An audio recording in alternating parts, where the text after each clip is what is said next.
आपको 2007 की वो आइकॉनिक हवेली, डॉक्टर आदित्य का स्वैग और प्रियदर्शन का वो लेजेंडरी डायरेक्शन याद होगा ही।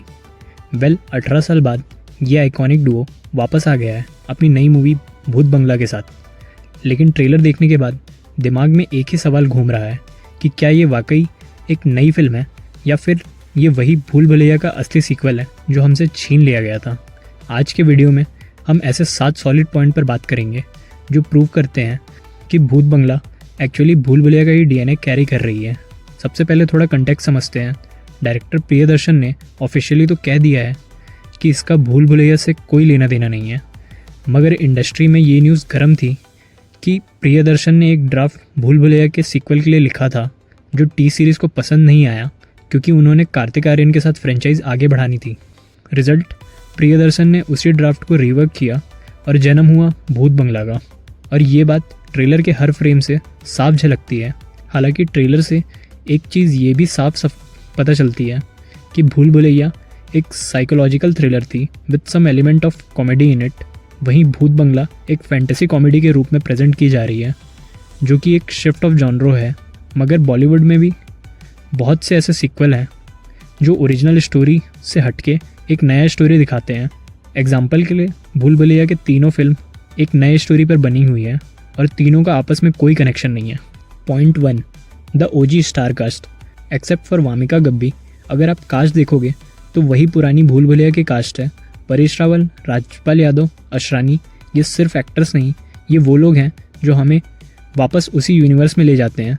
तब्बू का एडिशन नया ज़रूर है मगर उनका रोल क्या है उस पर आगे बात करते हैं। Point 2, Chomu palace. क्या आपने वो हवेली नोटिस की? भूल भुलैया की शूटिंग जयपुर के चोमू पैलेस में हुई थी और गेस व्हाट, भूत बंगला की शूटिंग भी वहीं हुई है। वही कॉरिडोर, वही आर्किटेक्चर। जब लोकेशन वही है तो नॉस्टैल्जिया तो होना पक्का है बॉस। और क्योंकि भूत बंगला की स्टोरी भी कैरेक्टर से ज़्यादा महल के मिस्ट्री के अराउंड रिवॉल्व करती है, ये तो साफ दिखाई देता है कि आइडिया तो सीक्वल का ही था। पॉइंट 3, बंद दरवाज़ा। ट्रेलर में एक बंद दरवाजे वाला सीक्वेंस है जो सीधा मंजुलिका की याद दिलाता है। वहाँ भी एक दरवाजे के पीछे राज दफन था और यहाँ भी वही थ्रिल रिक्रिएट किया गया है। हाँ, स्टोरी में थोड़ी चीज़ें चेंज ज़रूर की गई होंगी मगर भूल भुलैया में उस बंद दरवाजे के अराउंड बहुत ज़्यादा सस्पेंस बनाकर रखा गया था।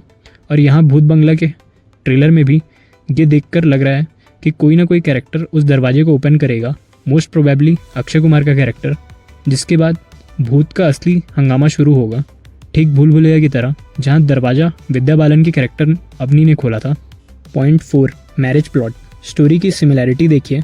भूल भुलैया में शाइनी आहूजा और विद्या बालन शादी के बाद पैलेस आते हैं, वहीं भूत बंगला में अक्षय कुमार और वामिका गब्बी शादी करने के लिए पैलेस आकर रुकते हैं। सेटअप बिल्कुल मिरर इमेज जैसा लग रहा है। कोर कॉन्सेप्ट सिमिलर है। हाँ, उसके अराउंड स्टोरी एक नए वे में ज़रूर क्राफ्ट की गई होगी।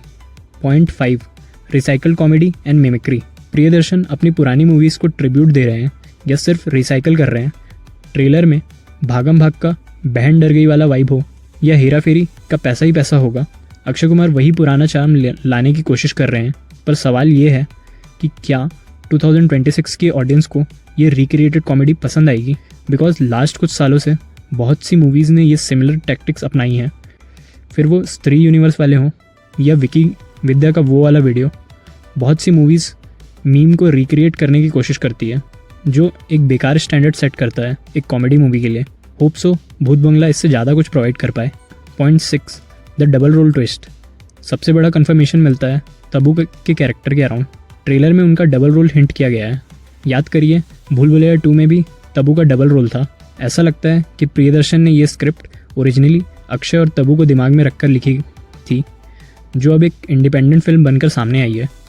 और एक मज़े की बात बताऊं तो भूल भुलैया 2 जिस मूवी से इंस्पिरेशन ड्रॉ करती है 2023 की मलयालम मूवी गीतांजलि, वो प्रियदर्शन ने ही बनाई थी as a prequel of Mohanlal वाली ओरिजिनल मलयालम मूवी जिसका रीमेक थी अक्षय कुमार की भूल भुलैया। और उस प्रीक्वल में भी फीमेल एक्टर का डबल रोल था। पॉइंट 7, स्त्री यूनिवर्स इन्फ्लुएंस। एक और इंटरेस्टिंग फैक्टर है इसका स्त्री यूनिवर्स जैसा फील होना, जहाँ स्त्री के पहले पार्ट में स्त्री मर्दों को उठाकर ले जाती है, वहीं दूसरे पार्ट में सरकटा लड़कियों को उठाकर ले जाता है। भूत बंगला में भी वधूसुर नाम का एक राक्षस है जो नई दुल्हन के पीछे पड़ा है। तो बेसिकली ये मूवी हॉरर कॉमेडी के सारे ट्रेंडिंग एलिमेंट्स को मिक्स कर रही है। हाँ, स्टोरी डिफरेंट रूट ले सकती है एंडिंग के साथ, मगर आइडिया काइंड ऑफ सिमिलर सा फील होता है। कंक्लूजन, तो अब सवाल वही है, क्या ये भूत बंगला सिर्फ एक नॉस्टैल्जिया रेज बेट है ऑडियंस को थिएटर तक खींच के लाने के लिए, या फिर अक्षय और प्रियदर्शन की जोड़ी सच में कुछ ऐसा डिलीवर करेगी जो हमें जेन्युइनली सरप्राइज़ करेगा? मुझसे पूछो तो मुझे लगता है कि ये भूल भुलैया का वो वर्जन है जो हमें मिलना चाहिए था। आपको क्या लगता है, क्या अक्षय कुमार वापस अपना थ्रोन रिक्लेम कर पाएंगे इस मूवी के साथ? कमेंट सेक्शन में ज़रूर बताना। और वैसे तो टीज़र को लेकर मेरे दिमाग में एक थ्योरी और थी, प्रभास के द राजा साहब से सिमिलरिटी होने की, जिस पर एक अलग वीडियो बना रखी है मैंने, तो उसे भी ज़रूर चेक करना, लिंक स्क्रीन पर फ्लैश हो रहा होगा। और वीडियो पसंद आई हो तो लाइक करें और चैनल को सब्सक्राइब ज़रूर करना। मिलते हैं अगले वीडियो में।